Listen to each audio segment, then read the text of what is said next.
ಧರ್ಮಸ್ಥಳದಲ್ಲಿ ನಡೆದಿದೆ ಎನ್ನಲಾದ ಸಾಮೂಹಿಕ ಅಂತ್ಯಕ್ರಿಯೆ ಪ್ರಕರಣಕ್ಕೆ ಸಂಬಂಧಿಸಿದಂತೆ ತನಿಖೆಗಾಗಿ ರಚಿಸಲಾಗಿರುವ ಎಸ್ಐಟಿ ಮುಖ್ಯಸ್ಥರಾಗಿರುವ ಐಪಿಎಸ್ ಅಧಿಕಾರಿ ಪ್ರಣಬ್ ಮೊಹಾಂತಿ ಅವರನ್ನು ಬದಲಾಯಿಸುವ ಕುರಿತು ರಾಜ್ಯ ಸರ್ಕಾರ ನಿರ್ಧಾರ ಕೈಗೊಳ್ಳುತ್ತದೆ ಎಂದು ಗೃಹ ಸಚಿವ ಜಿ ಪರಮೇಶ್ವರ್ ಹೇಳಿದ್ದಾರೆ.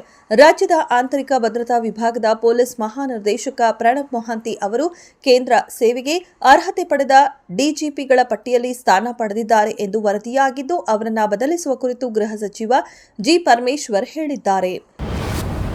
ಮೆಟ್ರೋ ನಿಲ್ದಾಣಗಳಲ್ಲಿ ನಂದಿನಿ ಕೇಂದ್ರ ತೆರೆಯುವ ವಿಚಾರವಾಗಿ ಸ್ಥಳ ಪರಿಶೀಲನೆ ನಡೆಸಲಾಗುತ್ತಿದ್ದು, ಇದಾದ ನಂತರ ಬಿಎಂಆರ್ಸಿಎಲ್ ಜೊತೆ ಒಪ್ಪಂದ ಮಾಡಿಕೊಳ್ಳಲಾಗುವುದು ಎಂದು ಮಾಜಿ ಸಂಸದ ಹಾಗೂ ಬಮುಲ್ ಅಧ್ಯಕ್ಷ ಡಿಕೆ ಸುರೇಶ್ ತಿಳಿಸಿದರು. ನಾವು ಈಗಾಗಲೇ ಈ ವಿಚಾರವಾಗಿ ಅರ್ಜಿ ಸಲ್ಲಿಸಿದ್ದು, ಸ್ಥಳ ಪರಿಶೀಲನೆ ಮಾಡುತ್ತಿದ್ದೇವೆ. ಇದು ರೈತರ ಸಂಸ್ಥೆಯಾಗಿರುವುದರಿಂದ ಕಡಿಮೆ ಬಾಡಿಗೆ ನೀಡಬೇಕು ಎಂದು ಡಿಸಿಎಂ ಹಾಗೂ ಬಿಎಂಆರ್ಸಿಎಲ್ ವ್ಯವಸ್ಥಾಪಕ ನಿರ್ದೇಶಕರಿಗೆ ಮನವಿ ಸಲ್ಲಿಸಿದ್ದೇನೆ.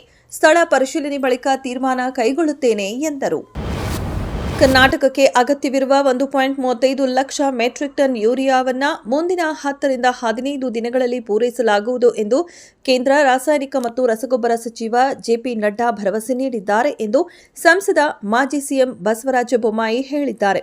ಕೋರಮಂಡಲ್ ಮತ್ತು ಮದ್ರಾಸ್ ಫರ್ಟಿಲೈಸೇಷನ್ನಂತಹ ಕಂಪನಿಗಳಿಗೆ ಸೂಚನೆಗಳನ್ನು ನೀಡಲಾಗುವುದು ಮತ್ತು ಪೂರೈಕೆ ತಕ್ಷಣವೇ ಪ್ರಾರಂಭವಾಗಲಿದೆ ಎಂದು ಬೊಮ್ಮಾಯಿ ಹೇಳಿದರು. ತಮಿಳುನಾಡು ಬಿಜೆಪಿ ಮಾಜಿ ಅಧ್ಯಕ್ಷ ಕೆ ಅಣ್ಣಾಮಲೈ ಮುಂದಿನ ವರ್ಷ ನಡೆಯಲಿರುವ ವಿಧಾನಸಭಾ ಚುನಾವಣೆಯಲ್ಲಿ ಸ್ಪರ್ಧಿಸುವ ಸಾಧ್ಯತೆ ಕಡಿಮೆ ಎಂದು ಮೂಲಗಳು ತಿಳಿಸಿವೆ. ನಾವು ಪಕ್ಷದ ಸೈನಿಕರು ಮತ್ತು ಡಿಎಂಕೆಯನ್ನ ಅಧಿಕಾರದಿಂದ ಕಿತ್ತೊಗೆಯಬೇಕು ಎಂಬುದು ಪಕ್ಷಕ್ಕೆ ಸ್ಪಷ್ಟವಾಗಿದೆ.